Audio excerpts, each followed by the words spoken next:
দেশে চলমান আকস্মিক বন্যায় এখন পর্যন্ত ৫৬ জনের মৃত্যু হয়েছে। ৬ লাখেরও বেশি পরিবার এই বন্যায় আক্রান্ত হয়েছে। এই পরিস্থিতিতে সরকারের জরুরি ত্রাণ কার্যক্রম অব্যাহত রাখার পাশাপাশি সামগ্রিক ক্ষয়ক্ষতি নিরূপণ করে পুনর্বাসনের কাজ চলছে বলে জানিয়েছেন দুর্যোগ ব্যবস্থাপনা ও ত্রাণ মন্ত্রী আসাদুল হাবিব তুলু। আজ সচিবালয়ের সংবাদ সম্মেলনে তিনি এসব কথা জানিয়েছেন। নজরানা চৌধুরীর রিপোর্ট।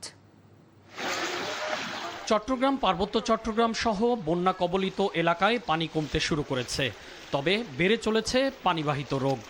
চট্টগ্রাম ও সিলেট বিভাগের ৬ লাখেরও বেশি পরিবার এই বন্যায় আক্রান্ত হয়েছে।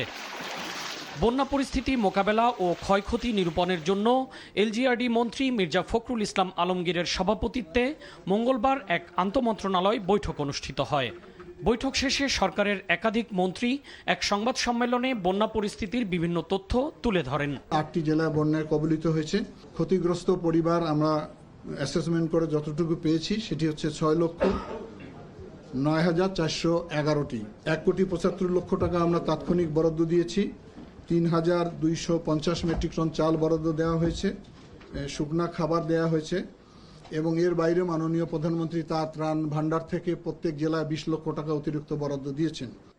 এ সময় বন্যা পরবর্তী বীজতলা তৈরি, ক্ষতিগ্রস্ত কৃষকদের ধানের চারা বিতরণ করার পাশাপাশি গবাদি পশুর জন্য খাদ্য সামগ্রী বিতরণের কথা জানান কৃষি এবং মৎস্য ও প্রাণী সম্পদ মন্ত্রী। এই সময়ে এই বন্যার কারণে আমাদের ধানের বীজ ওই এলাকায় অলমোস্ট নেই, ধানের বীজ আর নাই, ডুবে গেছে। কারণ এই চারাগুলি একেবারে ছোট ছোট থাকে। আমাদের নিজস্ব বীজতলাতে বীজ তৈরি করছি, যাতে করে পানি শুকানোর সাথে সাথে আমরা ওই বীজটা তুলে কৃষক পর্যায়ে আমরা তার প্রয়োজন অনুযায়ী আমরা ডিস্ট্রিবিউশন করতে পারি।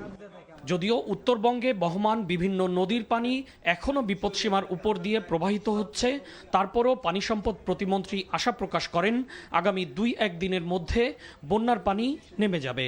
আশা করি আমরা ২-১ দিনের ভিতরে আমাদের এই যে পানির যে বিপদসীমার উপরে যে প্রবাহিত হচ্ছে সেটাও ইনশাল্লাহ নেমে যাবে।